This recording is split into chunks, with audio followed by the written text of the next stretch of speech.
That's hard to Absolutely. come And you're by. live.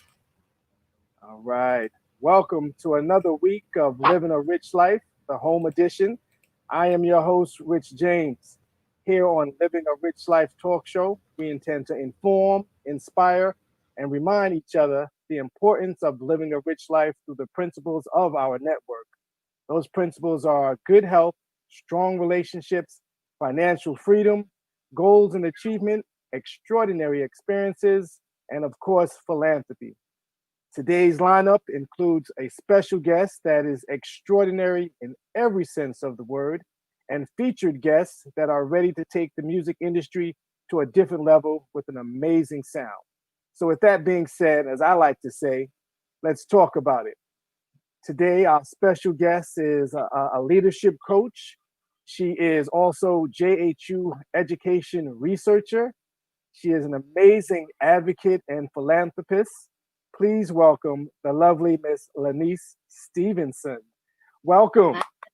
Hello, hello, hello. And how are you doing today? I am doing well, just balancing life, just like most people. Okay. I am so used to flying around the country and, serving others, but now, the transition to home and being a full-time parent is a little Right. different. A- But just absolutely. balancing everything. Yeah. Absolutely. Absolutely. I think balance is a lot of things that everyone is trying to do. Yeah. Um, so tell us first and foremost, for those that are watching and tuning in, tell us where you're from. I am from Baltimore.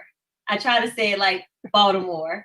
Right. Um, but born and raised in Baltimore, matriculated through Baltimore City Public Schools, went to local universities, and I stayed here to serve my community. So, yeah. Excellent. Excellent.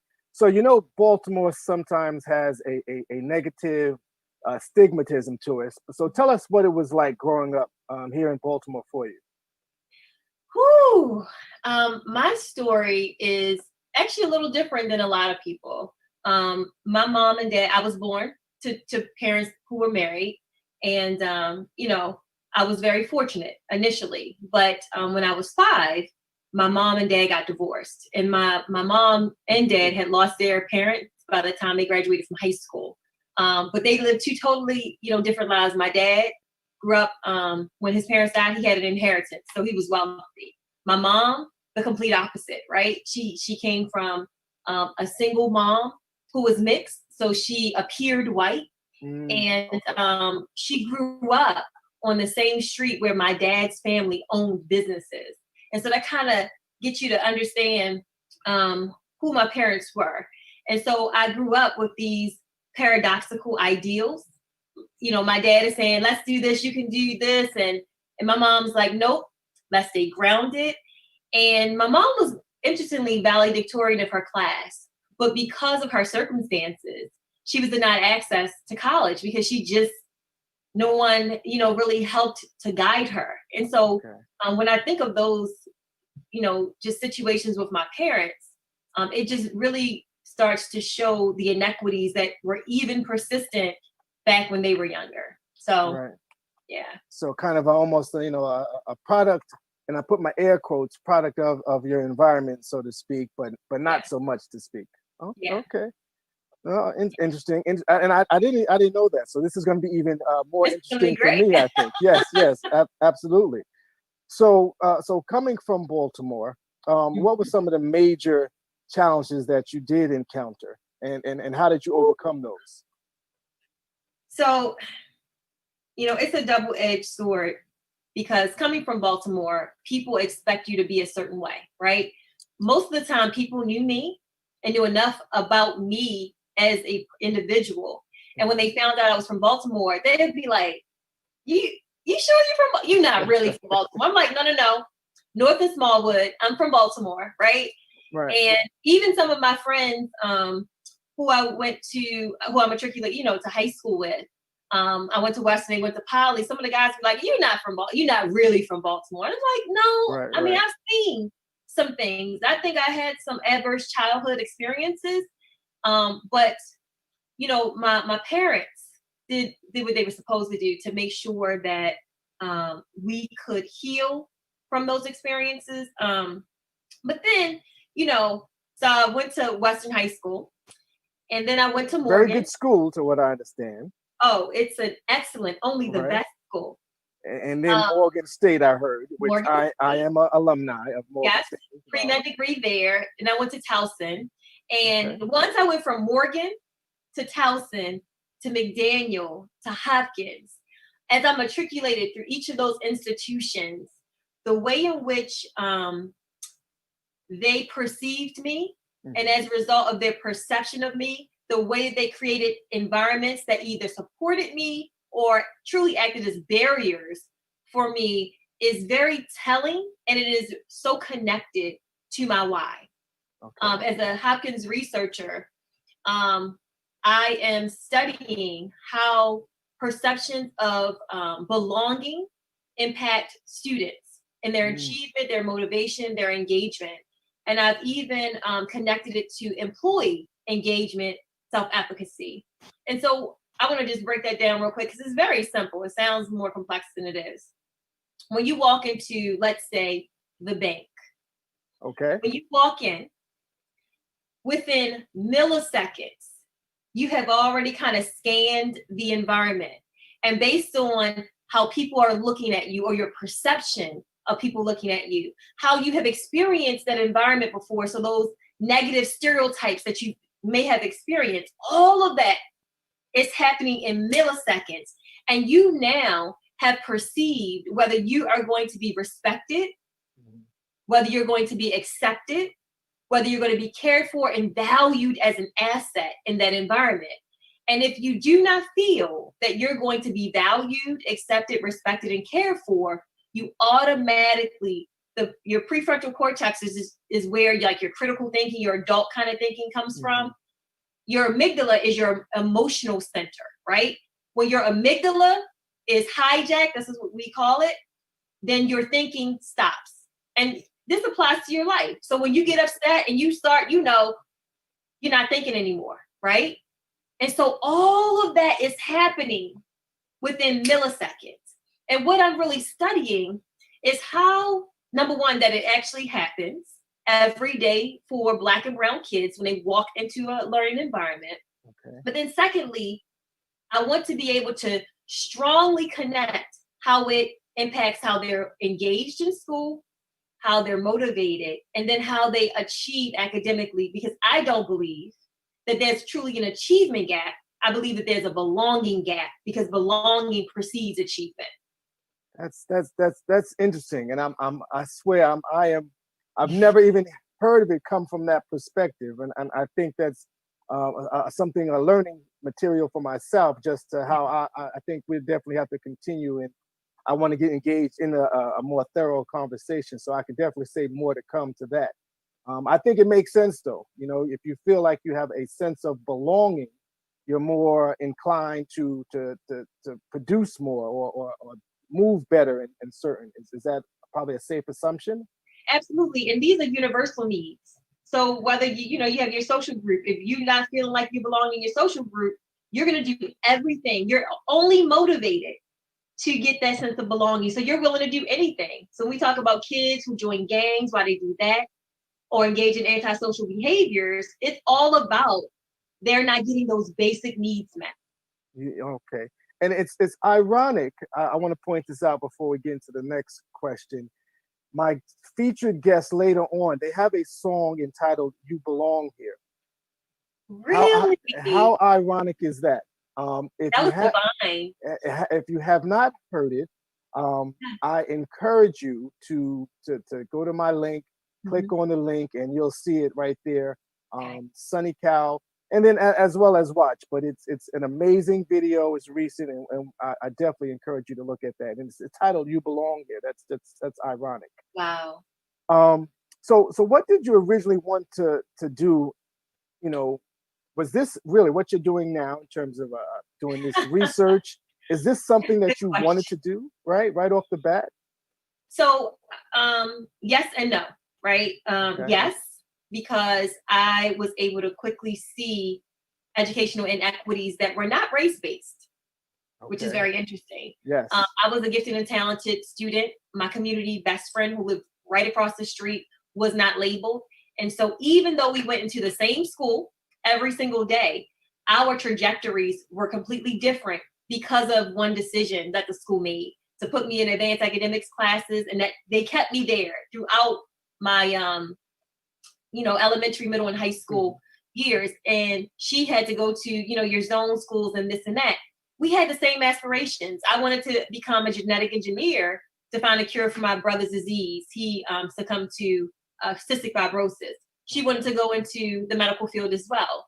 And so I really want to just have this conversation just for a moment, because I think that sometimes when we talk about how some people are disproportionately impacted by things and how it's generational, I think that, or intergenerational, I don't think that people always get that.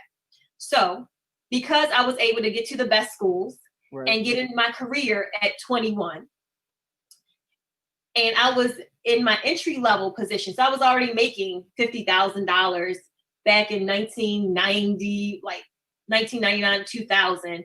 She started as a nursing assistant. So I'm making 50,000. She's making like 13, 14,000. See the difference? We both have children the next year. So my son, I already just bought a house. She's living with her mom, right? And so my son had access that her son did not. And let's be explicit. He had a computer. He had over 100 books in his room. He was listening to Einstein, like music and all that little Einstein. Back then, he had the best care, the best health care. He has never been sick. Her son did not have those opportunities. Now, my son has been private schooled his entire life. He's on his way to Morehouse. He has had corporate internships at Exelon that has then gotten him to other places. I check in with her often. Her son's not the same. Does that make sense? Right. So it's a matter of access and opportunity. Yes. And really, when it comes to certain individuals, that's key, right? That's key. Okay, that's, and it's not surprising. It's definitely not surprising. It's unfortunate. But really, I think at this day and age, there's the opportunity now, even more so back then, for folks, if they need to seek that information, seek the knowledge, so that they can, move forward. So that's a very interesting point. Appreciate you sharing that. But to go back to, did I want to do this initially? Yes.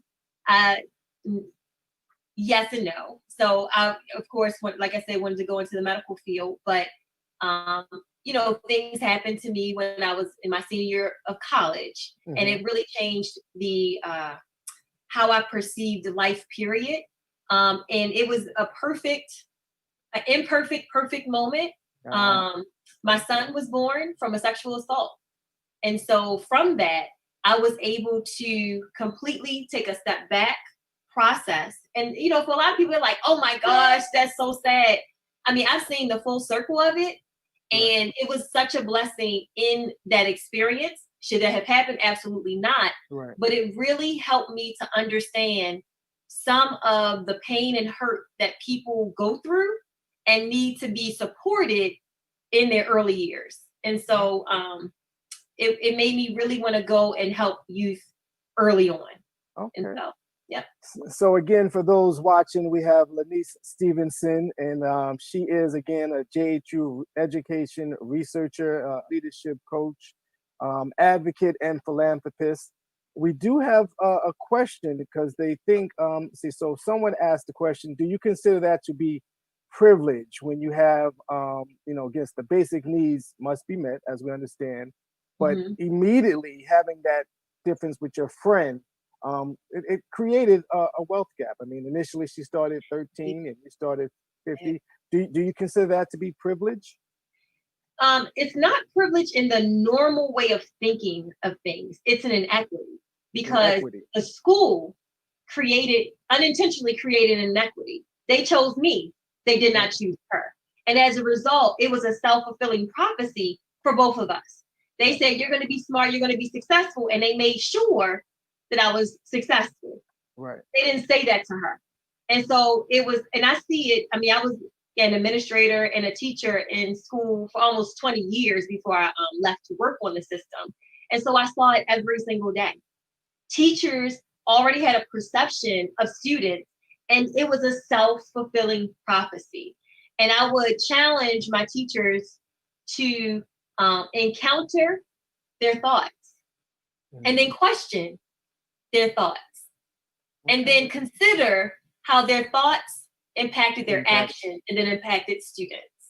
Okay, I'm telling you, this is some news to me. I mean, it's amazing. I said it's the equity versus actually privilege. Yeah. So you are the founder of a nonprofit organization called GEMS, Yep. which is catered to empower young women in philanthropy and entrepreneurship. So how does it feel to be a positive influence, and what are your plans for the future with GEMS?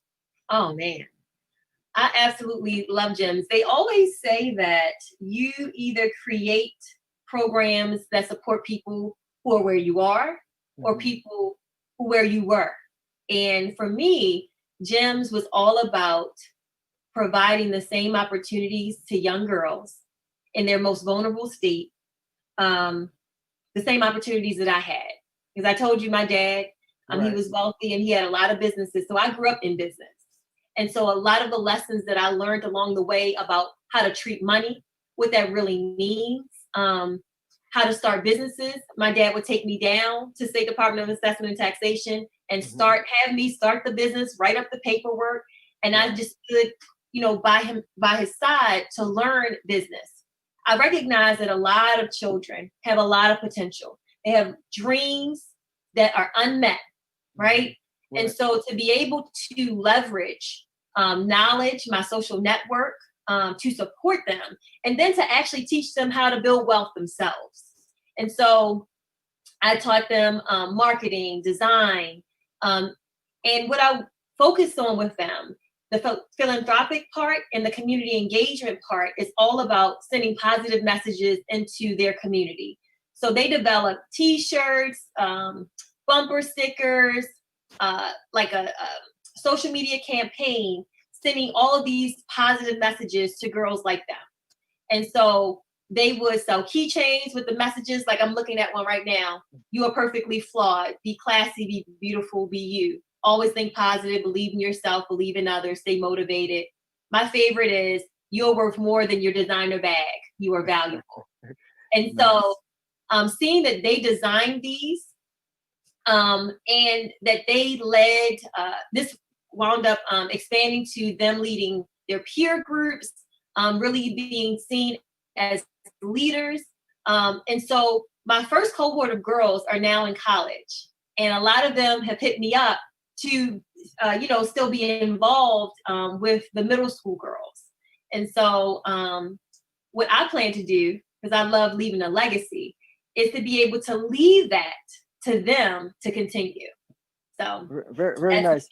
One of the things that you mentioned earlier, right in the beginning, you said when you get involved, I guess whether an organization, and I'm going to tear it up because I tear up things sometimes. That's okay. But it's a matter of what you've gone through, or something that you're trying to avoid, or what you have experienced, right?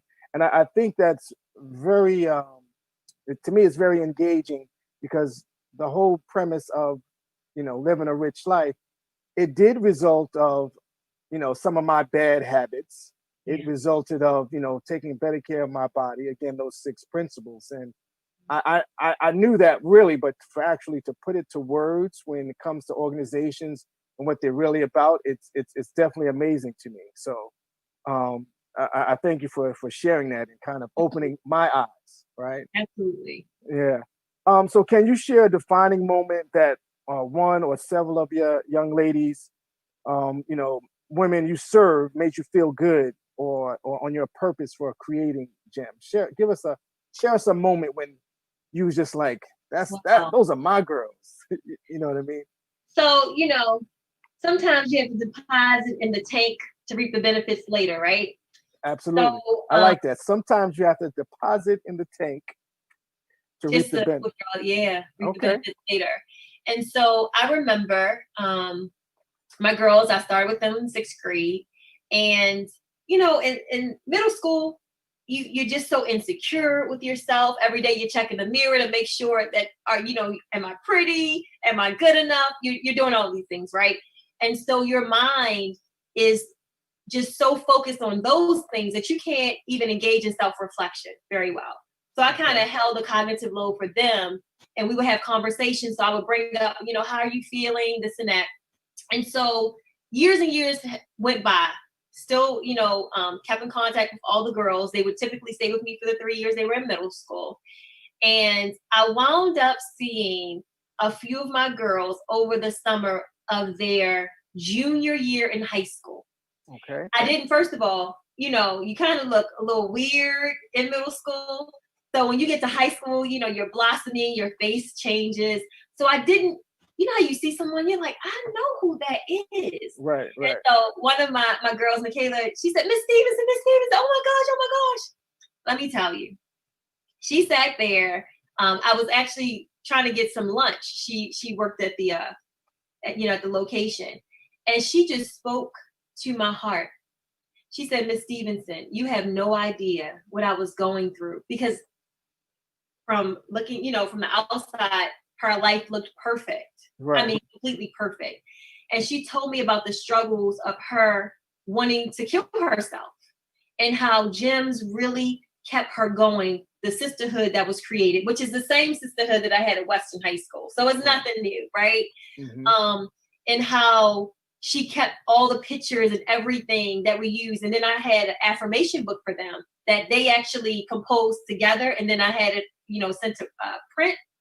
And how she continued to, I used to have them write and reflect on each other's affirmations, Mm-hmm. and how it really kept her through high school. And for me, I do a lot. I do a lot of things just out of the kindness of my heart, because I'm led to do those things. I don't really question when the spirit leads me to do something, but then to know. And then after that, I got another message from another one of the girls. And she was saying, about the same thing. It really is like throwing a stone in the water, and just benefiting from the ripples. And then they talked about how many girls they helped when they got to the high school, because they created a program that was very similar. And that's what I talk about legacy building. When you are doing something from the bottom of your heart, it is going to reverberate, and you're going to impact people that you've never met before. And so that's really, what I'm about. So. Okay. We appreciate you sharing that. Let me find out you're also a poet. Very, very inspiring words. Again, we are sitting here with Lanise Stevenson, talking about her GEMS program. And again, she stays connected with these young ladies. So just be sure to reach out. How can folks, I'll assume the program is still going on. Let's take a step back, and how can folks stay in contact with you? Normally I ask this going out, but I want to make sure folks that's watching and listening have that information right now. So you definitely can hit me up on IG, Gems Empowers Girls. I'm definitely on Facebook. I don't post a lot on IG, but I'm an avid cyclist as well. So Facebook is really my home to be able to engage people. My email, I'll leave that, Lanise.k.stevenson@gmail.com. But definitely it's so much easier to hit me up very quickly on social media channels. So yeah. All social media channels. Okay. Yeah. So let's talk about today. We was talking before we actually started, and you said you had a long day. What's your favorite way to decompress after a long, productive day? Oh man. So I kind of cheat throughout the day. Okay, wait. Cheat on what? Cheat on society, because okay. Most people they get up, they go to work, they kind of in the rat race. I start every day with meditation. And if you have never had an opportunity, to the audience, if you haven't had an opportunity to be a human being and not a human doing, you really have been missing out in life. And so I think about it like this. I studied neuroscience when I was in college. And so I think about it this way. The same dopamine rush that you get from running, exercising, whatever, is the same dopamine rush that you get from getting real still.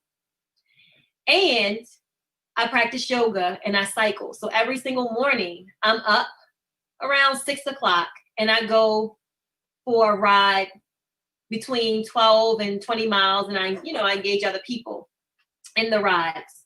And so I kind of cheat on life because I begin and end my days exactly how I want to. And, just those little things for me are things that I feel that I can control. And then I have my bi-weekly massage appointments. I have everything lined up. And it's really all about self-care for me. Right. Because as a researcher, my life is a little unbalanced sometimes because I don't know if I'm going to have to be up, 36 hours working on a thought paper and having, to meet deadlines, but balancing being an entrepreneur, having a career, being a single mom, and definitely writing my dissertation at Hopkins of all places. It's so challenging. Okay. And that's so all that combined, just again, yeah. I heard a lot of physical things in terms of how you decompress. So that's again, one thing again, because you're definitely dropping gems. I love the fact of a human being versus a human doing. Mm-hmm. I like that. I like that message. Definitely some great information. Definitely some great inspiration that some of our viewers are they seem to be very in touch by your words. So again, that's what we're about here, Living a Rich Life, is make sure we're inspiring others, so that they can live a rich life in every sense of the word, in every sense of the word. So you recently expressed your gratitude for access to healthy food during this kind of crucial time. Yep. It is your belief, as you stated, and I quote, "Yep, this should not be a privilege, but a standard human right." Yes. And again, different from the inequity piece. Yeah. So what are you creating to end the privilege and help those who live in food deserts? Oh, I'm glad you asked.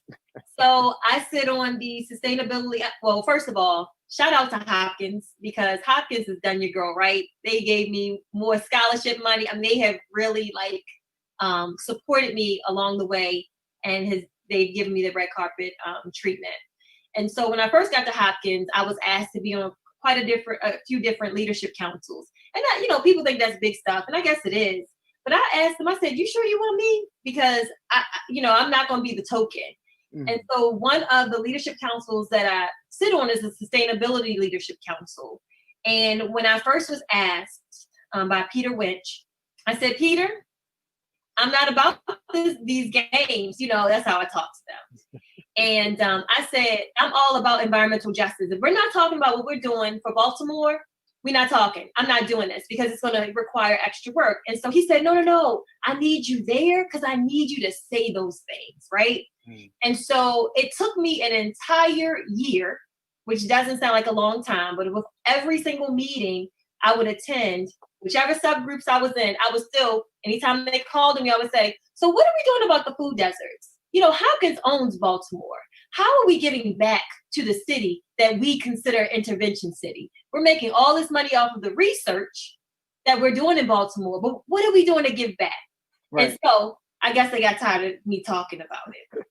And so now we have created an initiative at Hopkins that combines all of the research that undergrads have to do, that grads have to do anyway. Mm-hmm. They're going to act as consultants, not owners, of the initiatives in Baltimore to be able to leverage their funding, leverage their resources, leverage their knowledge in order to help practitioners. So I'm talking about nonprofit leaders, mm-hmm. who are already in the community doing the damn thing, right. that never get the support that they need. They're going to be partnering with them.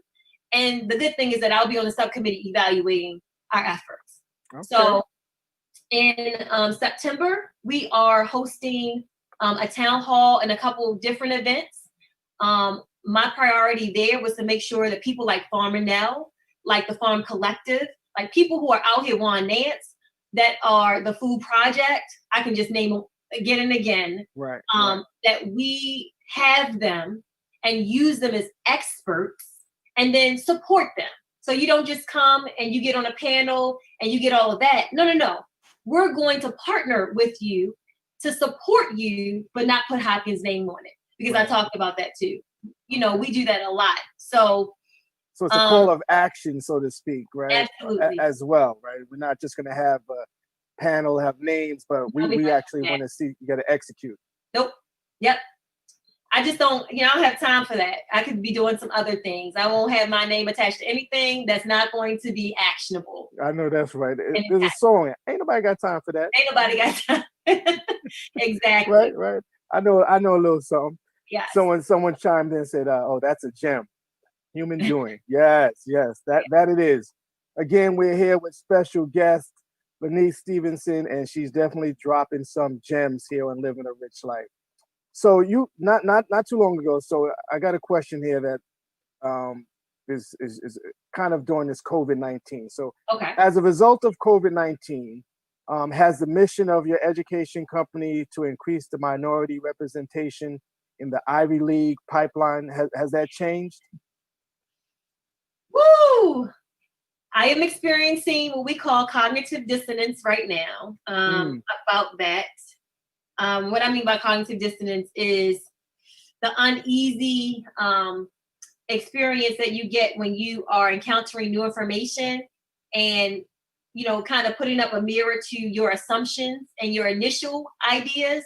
Okay. I have, since I've been at Hopkins, encountered a lot of people, my colleagues, who even have an issue with me being at Hopkins earning my terminal degree, because they felt like they could, my HBCUs could have used my research, could have used me to support their initiatives. So I am feeling so many kinds of ways about that, because a lot of the students who've come through my programs have gotten to the Ivy League schools full rides, and it has changed their entire life. Right. And so, and their families' lives, because they now have access they didn't have before.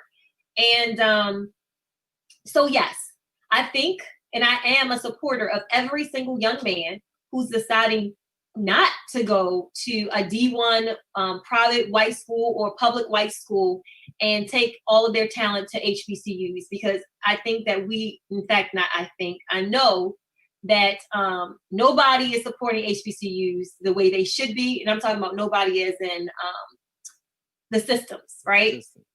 Where do our tax dollars go and how do we get them back? We're not getting them back for our schools. And so I was always about ensuring that people had access to whatever they wanted. Regardless, Rich, if you wanted to go to Ivy League school, that was not my concern. It was that you could not be denied access to that. Does that make sense? That makes a lot of sense. That makes a lot of sense. And so even with my son, he's smart enough to go to Ivy League school. He was like, I'm going to an HBCU. I'm not going to Ivy League school. He's not even impressed by me at all. And I applaud him for that, because I think that as we are exposed to different things, and for me, I've had positive experiences at private white institutions, right? Because no matter where I go, I'm going to kick in the door and do my thing. Right. But when I look at the bigger picture, I am rethinking my strategy, because it works well. So now I'm thinking about ensuring that students have a pipeline to the best HBCUs that we have to offer, and that they are able to have full rides, so that they don't have debt later on in life, right? So things like that are just as important now to me. Absolutely. So let's lighten the load a little bit, because we dropped, you dropped quite a few gems. Let's have a little fun for a minute here. What album would best describe the soundtrack of your life when you were in college? Ooh. Yeah, not just any time, but when you was in college. Best describe the soundtrack of your life. Ooh, I like that one. That is a tough one. There were so many good ones. Whew. So y'all have to understand that I was a pre-med major. So I was in the lab all day, every day. And probably Mary J. Blige was one of my favorites because at that time in the 90s, she was going through some stuff, right? Right. I was Facts. working full time, going to school full time. I had left home. And I think that the album where she's like all ballads, who is it? I'm not gonna cry, I'm not gonna cry, I'm not gonna shed no tears. Because life was rough back then. But oh man. now it's like I'm living my life like it's golden. That's where I am now. I know that's right. I know that's right. So tell us, do you have any hidden talents that we should know about? Ooh, you are getting into it. I used to be a belly dancer. Oh, you used to be a belly dancer. Oh, that's okay. Professional belly dancer. And how was that? I mean, I do know that's a thing. I happen to know a belly dancer or one or two. It was fun. For me, I won't say I was uptight, but life was always so serious for me because I moved out of my parents' home when I was 17. I had a whole real life going on. And I always felt like I had to be a certain way, kind of straight and narrow. Right. Belly dancing gave me the freedom that I needed in my expression, right? Okay. And so when I would go out on the stage, it was probably like the first second I was nervous, but you have a crowd. I remember we performed at the Afram. Oh. I mean, tens of thousands of people watching us. And in that moment, I realized the freeing experience that you had in the expression of dance or, whatever, however you express yourself. And so I found that was like my outlet back in the day. And I did it for almost 10 years. It was a minute. Wow. Yeah. Belly dancing. Normally when you say things like that, I'm quick to say I'm gonna need you to demonstrate, but we'll let that slide this time. We'll let that slide this time. What was your most notable event you've been a part of or created in your career that you still think of fondly to this day? Oh gosh, it's been so many. Folks always say that, right? But there's I'm big on memories, Lanise. I'm big on memories. So when I sometimes you take a few steps back to think of, I could tell you like my top 10. So just give me just a little surface. 1, 2, 3, doesn't matter. All right, first one. Believe it or not, I was a public speaker since I was in 5th grade. I was invited to be a keynote speaker at one of the Templeton Elementary School, and so I was fearless at that time in my life. And I remember going to middle school and also being a public speaker, and I was like maybe 4'8", and they chose me to be student council president at Lamel Middle School. Okay. And so those moments really, I reflect on those, and it really shaped my confidence actually today. But the event that I was a part of last, that was most notable for me and transformational in catalyzing some of the things that are happening in Baltimore is the School to Prison Pipeline event that Hopkins had last year, where we convened, organizations from all across really the state. But it was the very first time when I felt that marginalized people came into an elite white institution who often looks at them from a deficit perspective, actually honored and elevated their voices, no matter how they spoke, because sometimes people judge you in the way you speak and all that kind of stuff, which I don't understand. I understand it. I don't respect that. Right. But to be able to see how so many new relationships and partnerships were forged in that moment during that convening, that all-day convening, I think that was so powerful. And in fact, I think that was the last huge convening we had since before COVID. The other event that I had, so I fly around the country. I am a consultant also for superintendents. And so Buffalo Schools was one of my clients last year. And I go in to do one thing, and the district always asks for something else. And so they wanted me to almost be like a spokesperson and star in one of their videos. Okay. So I actually last year I was only starred in that video talking about education equity for that particular school district. And so Buffalo Schools is a lot like Baltimore City. Well, Buffalo City is like Baltimore City. It is, extremely divided racially.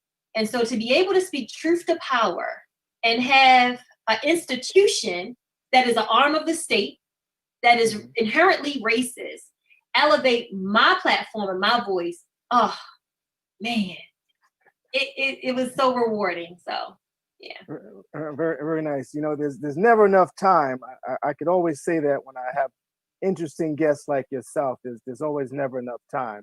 A question I definitely want to ask, because you mentioned travel. So you do a lot of traveling. I do. And professionally. Yeah. Personally, tell me a favorite place of yours to travel. Oh yes, Puerto Rico. Puerto Rico. I am looking to invest in a property in the rainforest. I love Puerto Rico, everything about it. I'm a nature girl at heart, and so that is one of my favorite places to go. And it really is near and dear to my heart just because of the inequities that are there too. It's like the United States stepchild. Gotcha. And with everything that has happened with the hurricanes and everything, and the lack of support with recovery, they just are beautiful people. I feel at home when I'm there. And do you speak Spanish? I do enough to get by, but they think that I'm Puerto Rican. I don't know why, but they start speaking Spanish to me. I'm like, no hablo español, poquito, poquito. Right. If they go slow enough, I can understand it myself. Yeah. So some of our viewers, HBCUs could have used you and need you. So I'm sure there's some way that we'll figure out to get Lanise Stevenson. I'm gonna tell you the formula just so y'all know, because I think that HBCUs can still use me. Let me explain to you why I decided to go to Hopkins. And this is a real quick story. So the way in which you get your research published is through your journals, right? Mm-hmm. It is a very rigorous process. And the journals, unlike some parts of society, still are very elitist. And so you have to come from certain institutions in order to speak truth to power and have it published, right? And so a lot of my friends are getting their terminal degrees at, Eastern Shore, Morgan. I'm like, go do that. Because what we're going to do is once we graduate, we're going to come together and we're going to publish together. But I ride on the Hopkins name so that I can increase our platform, increase our voices, and really achieve equity for our children. So we had to play chess a little bit, with the journals and everything else to make sure that we did get our research published later on. So that was the premise behind that. Yeah, and that is fact, right? I mean, when it comes to access and how you move, some names carry certain weights. Yeah. And some rightfully so, and in others maybe not so much. That's my thought. I always like to ask my guests, in closing, what does living a rich life mean to them? But before I do that, the question goes: would you say that Ivy League is about access? Right. Ooh, it is. I mean, if you want me to be honest, if I was smart enough to be selected to go there, then I already have earned what they're about to give me. Right. So I'm in one of the top programs in the world. They would not have chosen me if they didn't believe that it was highly probable that I would get through their rigorous program and then impact the world. Right. And so they only select people based on that probability, because they how your family is, don't go out here and embarrass me. That's exactly how Hopkins is, right? Don't get it twisted. Yeah. And so it is about access and privilege. And I remember when I first got to residency, when you get to residency, you're official. Very first day, they said, you don't have to worry about anything else in life. You are Hopkins now. And I was like, well, what does that mean? We're going to make sure that you have the money that you need to invest in your business. You want to be an executive director in this huge, Fortune 100 company? We're going to get you there. And so it's absolutely about access. And so for me, I said, is this what white privilege feels like? Because, I can, we'll never get there, right? Right, right. But my job is to ensure, and this goes to living a rich life, to whom much is given, much is required. And as long as I can go in and kick in a door where the door can't close on the people behind me, I'm doing my job. That's living a rich life for me. If I'm able to access healthy food, I'm kicking in a door to figure out how I can get it to my people, right? And teaching them how to advocate for those things, to speak that language, to access those institutions that they need to access to advocate. And I am elevating their voices, Right. And so for me, it is all about access, and I take full advantage of it for my people. So. I love that. So you kind of answered two questions there. I love it. I love it. Again, we have Lanise Stevenson. I want to thank you for joining. It's been a phenomenal conversation. It's actually, it's again, when I have guests like you, it's never enough time. Yeah. It's never enough time. So we'll have to figure out some way or another to bring you back, whether it's in a smaller segment. We do have something that's going to be happening with Living a Rich Life on the Move.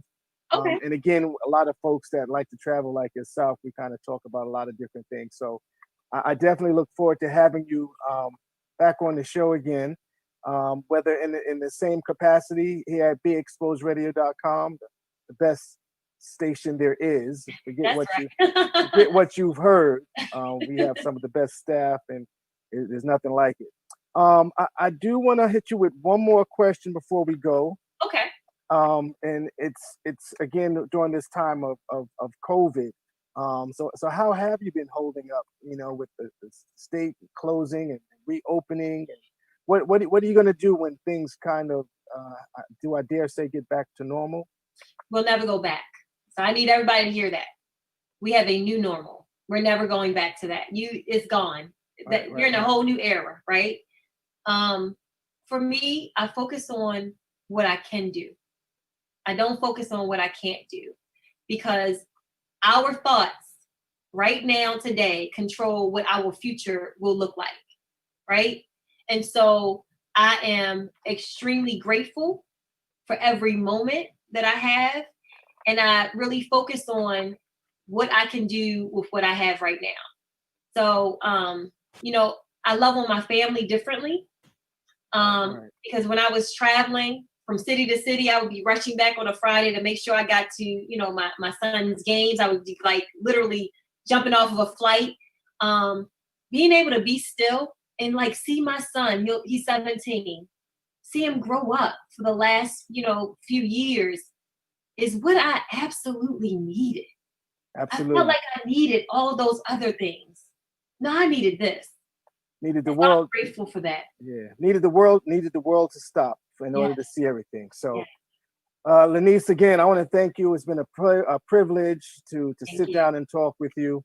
And I definitely will be in touch because I do want to pick your brain a little more. So, absolutely, anytime. Until then, again, thank you. All right, take care. Again, there you have it. Our special guest, Lanise Stevenson.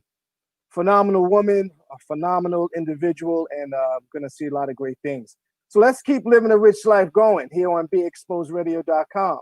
Again, one of the best stations there is. Our featured guests are some good friends of mine, I like to say.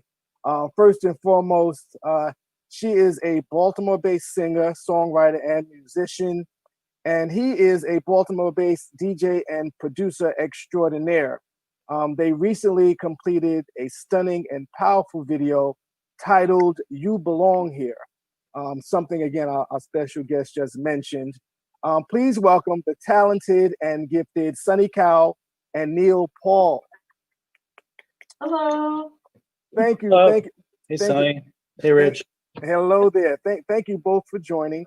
Again, it's always a pleasure to talk to you both. Ironically enough, our special guest was talking about belonging. And I said, it's just ironic how having you come on the show right after as our featured guest to kind of, again, talk about You Belong Here. an amazing song first and foremost, and a even better video that kind of puts things together based on where we are with this whole situation in the world. So I thank you both for joining. That's a long welcome, but I appreciate you both taking your time for being here. So first and foremost, we know you're both from the Baltimore area. I would like to know, and for those that's watching and listening, how did you come up with the conclusion that you both wanted to contribute to the music industry?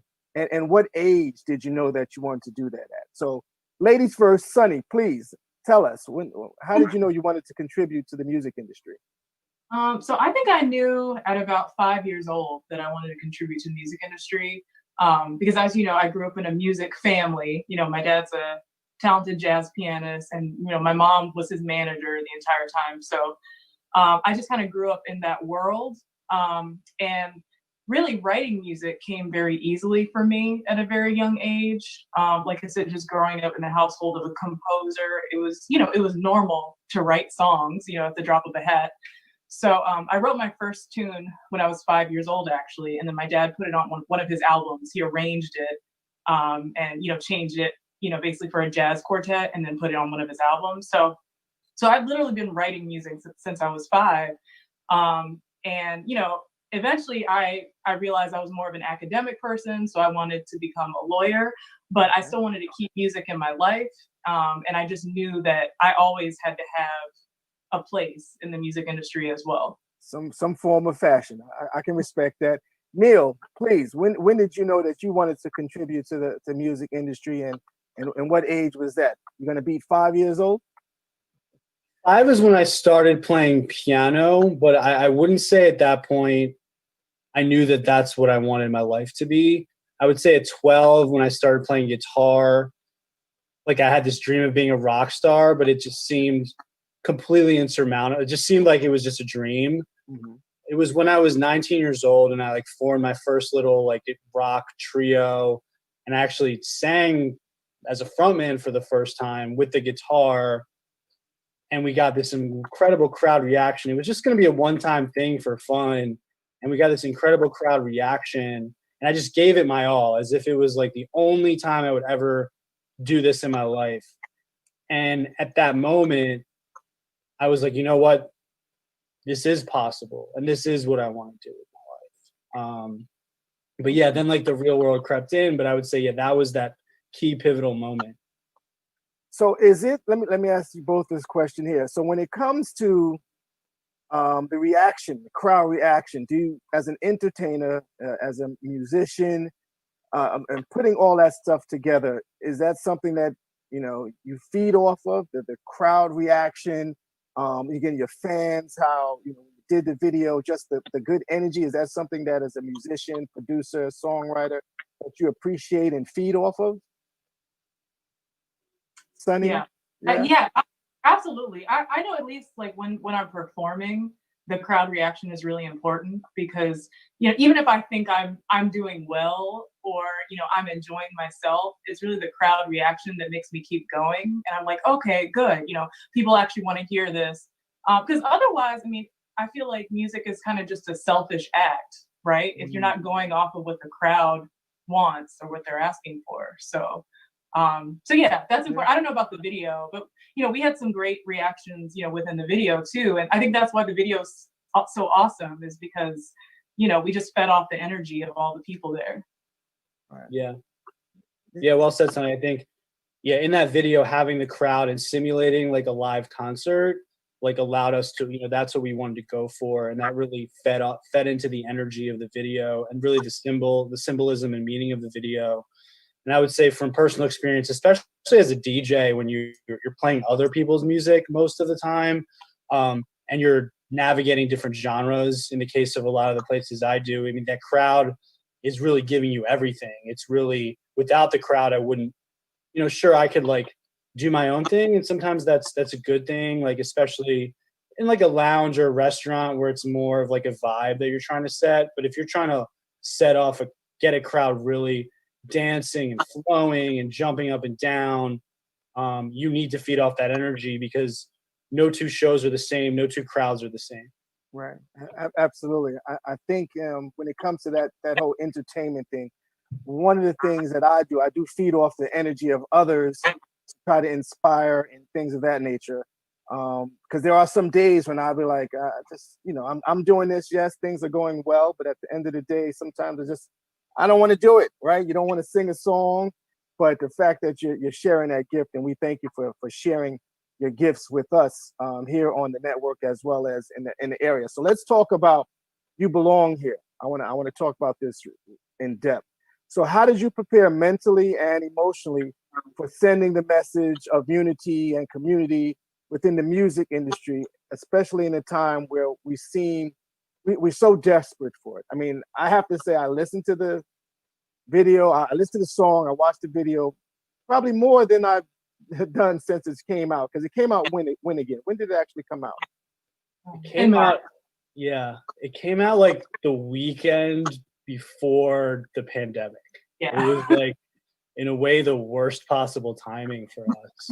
But we did get that party in, so at least I think we're happy that we did that. But yeah, it came out like in mid-March, right before the shutdowns. Yeah.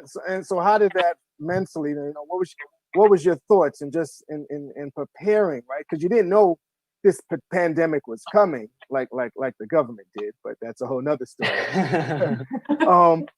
How I mean, that the message You Belong Here, first and foremost, the title. How did you come up with the title? And then tell us, the viewers that's watching and listening, kind of what your thought was behind that. And either one of y'all could take the lead on that.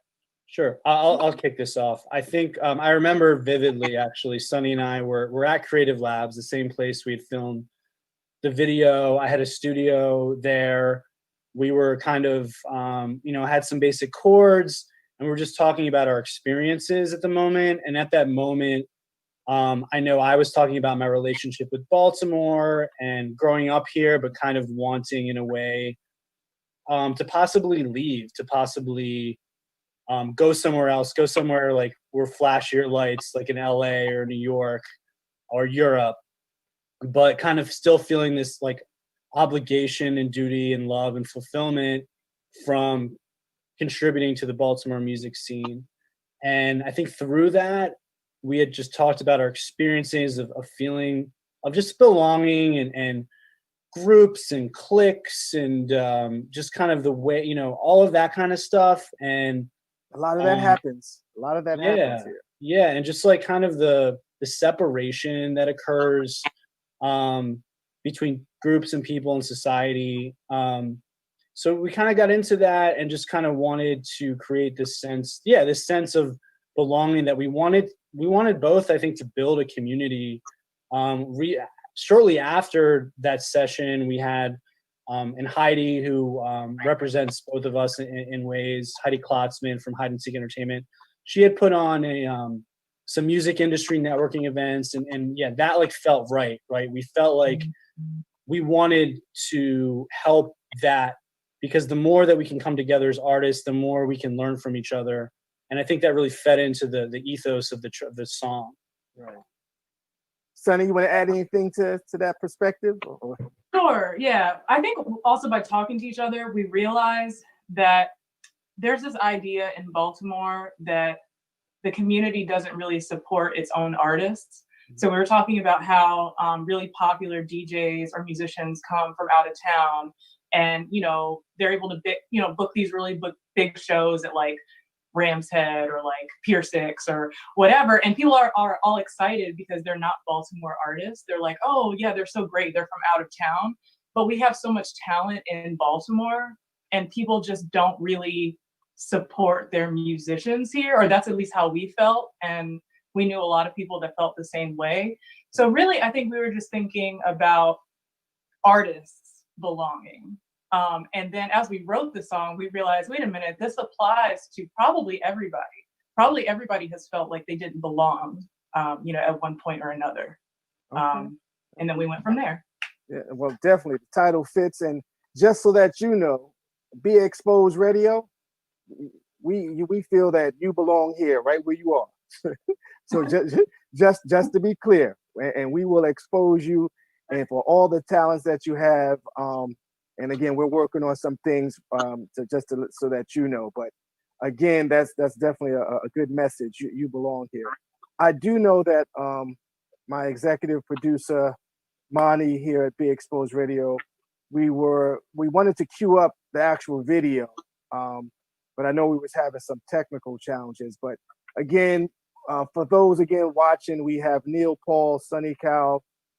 They have their song called "You Belong Here." You could go to my IG, click on the link, and that will be there for Lord knows how long. Because again, I've looked at it today, and it's got quite a few clicks since I put it up there yesterday, which is it's always good for me. It's always good for you. 247 to be exact, 247. So we thank you for sharing that. Hey, Rich, real quick, we had just surpassed 1,000 views, which isn't a ton, but I think it's a significant milestone for us. So well, I think yeah, absolutely. You might have helped that on the YouTube channel. So yeah, thanks for that. Absolutely. Again, if you haven't seen those watching, please be sure to check out the video. My special guest, she's going to make sure she checks it out as well. So I want you to tell us the time where you had to use your singing voice, Sonny, and your music, Neil, in a unique situation.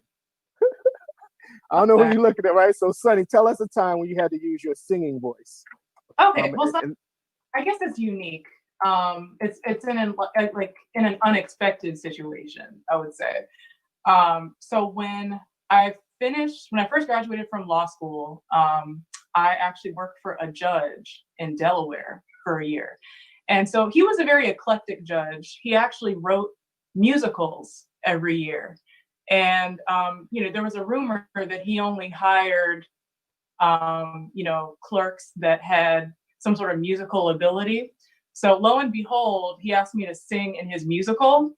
Mm-hmm. And basically, the musical was for a good cause. It was, the entire Delaware Bar Association. It was like all attorneys that were like acting and performing, and we were raising money for legal services in Delaware.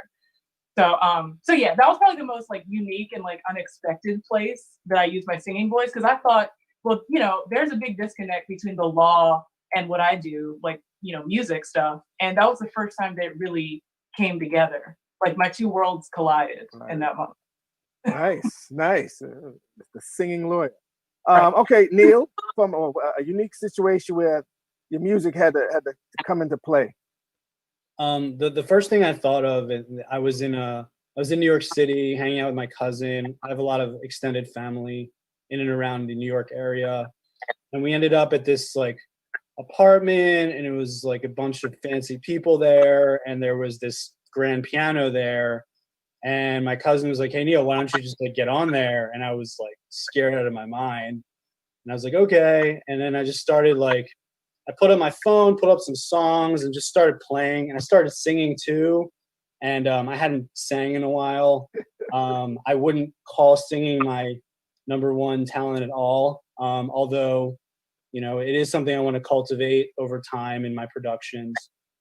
And this lady came up to me and was like, "What do you do for a living?" And at the time I had like a corporate kind of day job. And she's like, you need to be doing music. And it was a very inspirational moment, because it kind of validated that I was onto something, even though I didn't feel that good about myself. And I think when I started DJing, it was the same thing. I like kind of have that imposter syndrome, right? I think we've all experienced it when we're starting something new, that we don't belong. But yeah, that was a really cool experience where I felt validated. And we all need that from time to time. Right. Absolutely. I agree. So let's talk about some of the other things, because my team, my executive director, she puts together some pretty good thoughts, some pretty good questions. I do know. Let's talk about some of the other songs as well. Sonny, I know you have a couple other songs, some other folks that you work with, and I think Neil, you as well. You have your production company, Saturn. Is it Saturn Production, Saturn Music? Tell us a little bit about that, because I do know that was part of the You Belong Here video. So tell us a little bit about that production.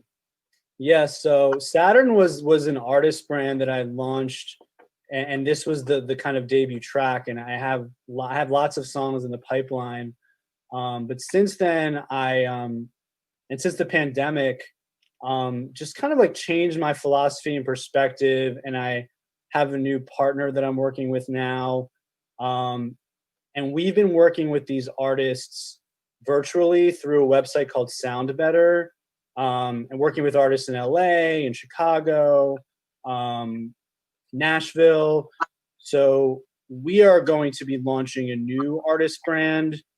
So Saturn may stick around, but we're really excited. I almost have an album's worth of material now that I've been working on during the pandemic. So we're just trying to figure out how and in which way to launch, because it's kind of a weird and difficult time to be. Even on one hand, people are, on the internet a lot more. On the other hand, there's no shows. So we're just kind of trying to navigate this world of the music industry, to figure out when the right time is. But I'm really excited for these tracks. I know Sunny and I have talked too about what our next collab might be, i.e. an EDM cover or a cover of a popular song and kind of turning it into something different. So yeah, I think that's kind of where I'm at right now, and Okay. can't wait to share that with you once we get a little further along. Gotcha. And Sunny, I do know you've, being you both were previous guests on my show, however, not at the same time, so that this is a treat for me. Sunny, I know you have some other singles out there as well. Center of Attention, which is kind of a nice little one as well. Share us with some of the stuff that you also put together or that's out there, would you please? Yeah, so I had my first EP back in 2015, and that was just me. It's kind of an uncut sort of EP where it's just me singing with my guitar, and it's all original music that I wrote, and it's called Insecure. So that, yeah, people still play it on the radio, and even though it was back in 2015. And then what I'm doing right now is working with Mighty Mark. He's, a popular DJ in Baltimore City, and he does more like Baltimore club and hip hop kind of stuff and R&B. So I'm actually, I'm on vacation right now, but as soon as I get back, our plan is to basically knock out some tracks remotely. And then Mighty Mark will be producing them over the next couple months. And so I'm going to revamp a few of my songs from the EP and kind of, add some more flavor to them, really revamp, the most popular songs from that album.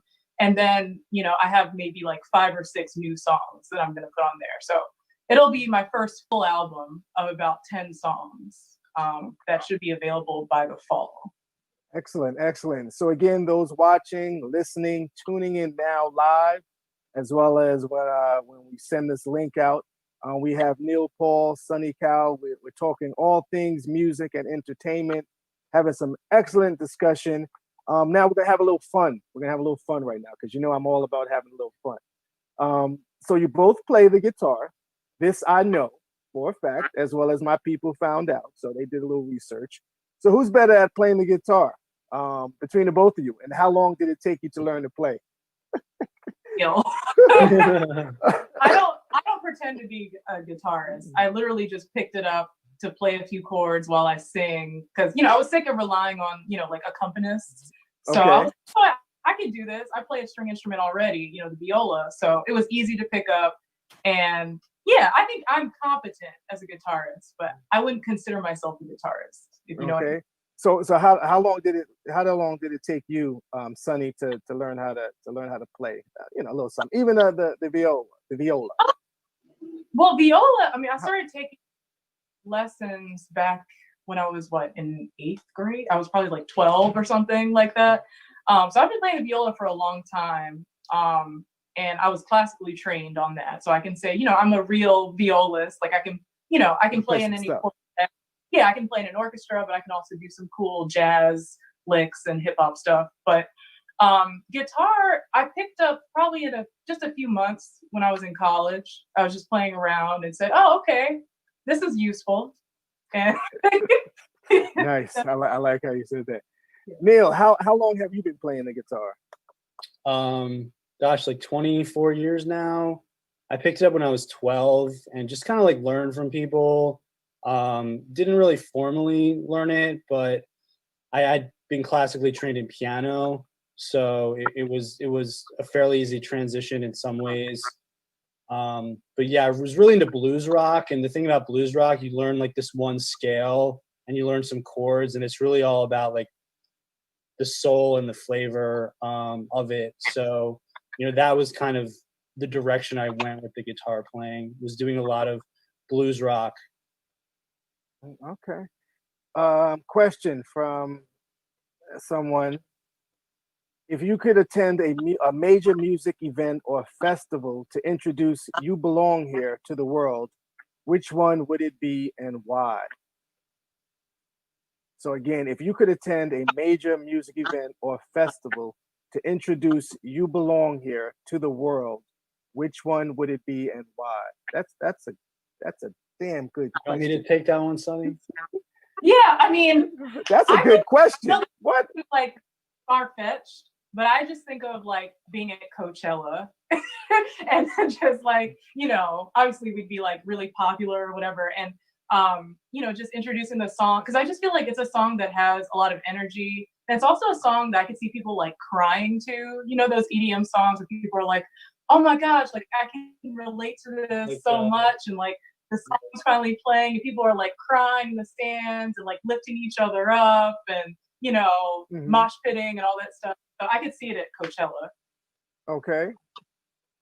Ryan? Neil?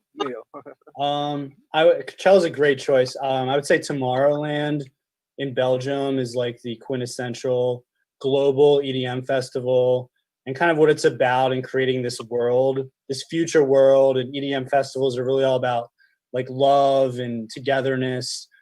So I think that would be like the perfect festival. Other than Coachella, I agree with that one too. Yeah, because the video was definitely, and I did get the word, by the way, we were able to play it. So those watching on Be Exposed Radio, they will actually see the video there during this interview. So that's good. I'm not surprised because again, Monty is, again, when it comes to producers, there's no one like him. I'll ask something at the last minute and he will produce. So I know you're listening, Monty. I'm spoiled, just so you know. But I think, in terms of, I want you to walk us through a day in both of your lives. So during this quarantine and what you have learned about yourself during this time. Anything special you learned during this quarantine time? It's been really difficult. I mean, it's been difficult for everyone. But for me, I mean, I really went inward and just kind of like went through a very difficult phase at first, although I kind of eventually, once I started like going and taking care of my health a little bit more, going outside, even though it's super hot now, working out now, and then working on music. And I joined this producer group that kind of has these deadlines that hold us accountable. So I would say between trying to, work out and I've been reading a lot more, getting a little more spiritual. I would say that kind of defines my quarantine. How's your quarantine behavior, Sonny? Yeah, I mean, similar to Neil, I also went inward, and there was probably actually, because we've been in quarantine really for almost 5 months now. I'd say for about a month or two, everything first shut down. I went inward, and I was also like, I had thoughts of like not even doing music anymore. I was just like, well, what's the point? Like, there's something so much bigger than all of us happening right now. Like, nobody's gonna care to listen to this music. So like, I wasn't even motivated to write anything or practice or anything. So it was after a couple months where, I also started just focusing on my like mental health more. I started doing yoga. I started reading. And then, I hit up Mighty Mark and I was like, hey, like, let's do an album. I was like, no, this is like a good opportunity. Let me be productive. I have things to say. Let me get it out there. But yeah, I mean, it took me a couple months to like get myself together in order to do that. That is an interesting, because, you hear about artists, and I can name quite a few who are doing or have done some amazing things. When it comes to songwriting, that they write during a period in life they've done some of their best work when things just weren't right in their life or something was going on in the world. Because again, I'll take Marvin Gaye. What's going on? That's the first thing that really jumps out to me. So that's interesting that you actually thought about that, Sonny. Did you have any thoughts of like that, Neil, in terms of just the music and what it's about and things of that nature? Yeah, it felt kind of, I don't know, especially like because we were at a stage of marketing our song and it was like promotion, so it just felt all pointless, honestly, and like the whole Instagram culture of like, look at me, look how special I am. Like it really like started to get in my head, like, what is the point of all of this? But then I kind of, like maybe Sonny, like started digging deeper and said, no, like, there is a message, there is a point, and I kind of bounced out of that. And yeah, and like you said, a lot of artists had to tap into some of those deepest, darkest moments, and I had to experience that myself, I think, to be inspired again. And now I do feel like really inspired. Excellent. That's what we like to hear, because that's what living a rich life is about. We're going to inspire and motivate you and empower you to continue to move forward, because you do have fans out there that obviously, since you started putting your video out there more, and that says your numbers going up, so someone's definitely taken to the song. Someone's definitely taken to your music. So I'm a firm believer, whether it's 10 or 10,000 people, you're impacting someone. So I implore you both to continue to do that, because here at Big Exposed Radio, we, myself personally, enjoy your music. What advice would you give to anyone that would try to get into the music industry? And whether now or in the future, whatever that looks like. What advice would you give someone that's in the music industry, trying to get into the music industry? Want me to go? Go for it, Sonny. I think the biggest thing I learned is don't doubt yourself too much and just put out content. Because for a long time, I think Neil and I have talked about this as well. We both are pretty like introspective people, and we are perfectionists. So I know for me, it's like I spent so long just putting out anything else after my 2015 EP, when I should have just, I was writing and I had music, but I always felt like everything I put out had to be perfect. And really, people who succeed, they aren't people who are creating perfect content. They're people that are just putting out content and doing it consistently. So that's what I would do. If you want to get in the music industry, just get started. Don't doubt yourself. Just do it. Put it out there.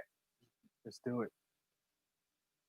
Yeah, one thing I would add is that like really tap into your why, because it's so if it's to be famous or to be cool and all that, like that can only take you so far. And then like your talent, work on your talent, focus on the practice, the hours, and it, like that's what it really takes. You can show off all you want on Instagram, but you got to have the chops, or else people aren't really gonna attach to your actual music. They might think you look good and cool, but again, that only goes so far. Yeah, Sure. I agree. I agree. I think not so much. I think I know the internet has been used and abused during this time a little more than normal. But again, here at Be Exposed Radio, you're gonna get authentic communication. So again, thanks for joining here.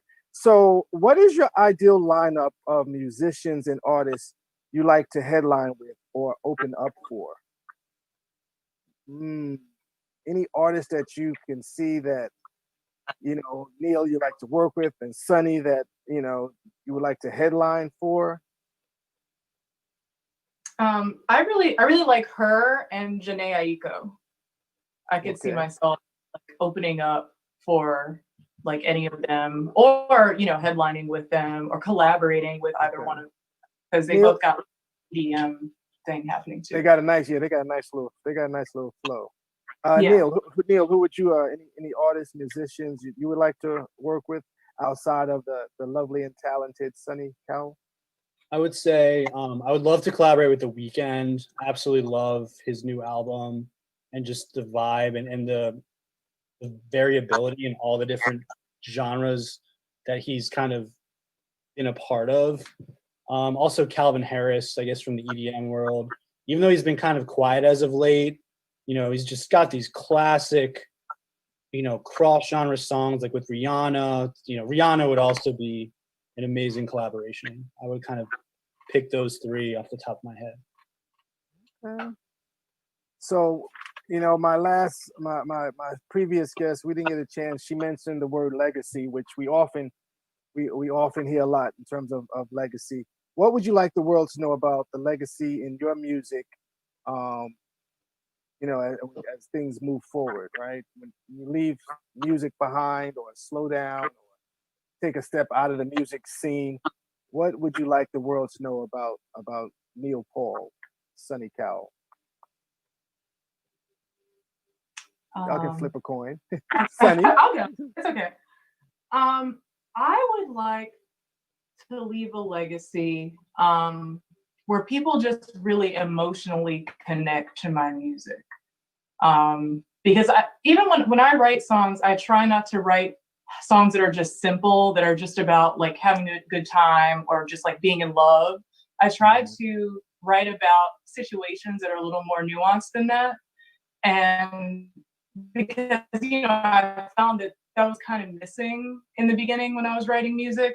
So I want to leave a legacy where people just think, oh, you know, Sonny, like she really gets me, you know, like I really connect to her emotionally, connect to her music. Okay. Neil? That's great. Yeah, this is such a good question and a difficult one. But I would say, yeah, like the emotional, I want, like, my kind of North Star for my music is like, it's pretty, it's melodic, it's epic, it's emotional. It kind of takes you on a journey. And it kind of is kind of at a higher level than just basic things like Sonny said, like having a good time. That it kind of transcends. I think that would be a good word, like transcendent. Okay. So tell us both. So this is for both of you again. So tell us where we can find you both. Your IG, your social media, all that good stuff, so that others can follow and support what you're doing now. And of course, ladies first. So Sonny, can you share us how folks can follow and support you? Sure. I'm really active on Instagram. I'm at Sonny Cowell Music, and on Facebook, my fan page is just Sonny Cowell. I'm also on Twitter, same Sonny Cowell. I think those are really the only. Oh, and my YouTube channel. That's where the "You Belong Here" video is originally, on my YouTube channel. So that's just Sonny Cowell. So I'm easy to find. All right. Neil, how can folks find you?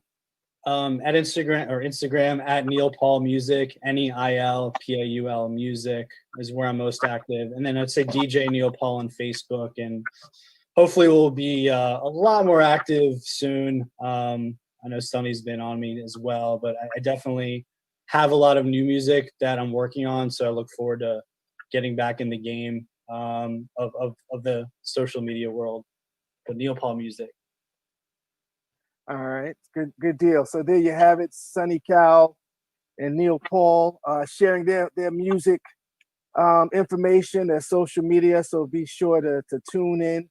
Again, you can find the "You Belong Here" video on my link via Instagram, Living a Rich Life _. So let's take a step back, right? What is a song or movie that always makes you emotional, no matter how many times you've seen it or heard it, right? So let's have a little fun with this, right? A song or movie that always makes you emotional, no matter how many times you've seen it or heard it. And, you know, whether it's made you laugh, made you cry. I'll go first. So for me, it's Coming to America. Classic movie. No matter how many times I see it, I still crack up. So as a musicians and entertainment as artists, tell us, what's a song, Sonny, that always makes you emotional, no matter how many times you see it or heard it? I can't think of a song, but in terms of a movie, because you mentioned movie, The Notebook. I don't know what it is. Like, I'm a hopeless romantic or something, because every time I watch that movie, I'm just like bawling. But there aren't really any songs that do that to me. The Notebook. So I'm gonna give you a movie. I'm gonna recommend a movie. Have you seen The Photographer? No, I heard of that one though. Okay, so you want to check that out. Okay. And then there's another one that just recently, but it escapes me. So I'll be sure to get that to you. But you want to check out The Photographer also. If you like The Notebook, you'll love The Photographer. Okay, I'll check it out. Thank you. That's your assignment. Neil. I'm gonna go with the movie theme too. I watched this a lot growing up. Was Forrest Gump.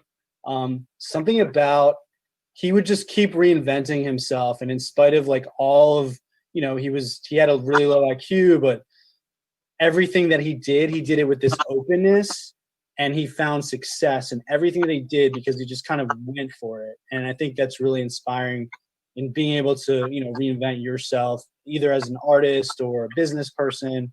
So yeah, Forrest Gump. Forrest Gump. Life is like a box of chocolates. Yep. I'm a movie buff. I can quote any and every movie.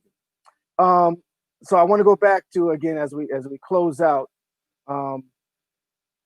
What's your favorite thing about working together on this project, on the You Belong Here project? What was your favorite thing about working on that together? I think that's a good question. And by the way, before you get into that, once again, the video is now featured on beexposedradio.com, so that you know. Awesome. Go Monty. Yeah, I told you he's a magic worker. So, what's your favorite song? What's your favorite thing about working together on this project? What was the favorite thing? You want to go, Neil? Sure. I felt like we were just always on the same page for the most part, and if we weren't, it was very quickly we were able to kind of come to some kind of compromise or consensus. It just really flowed, and we our visions were aligned.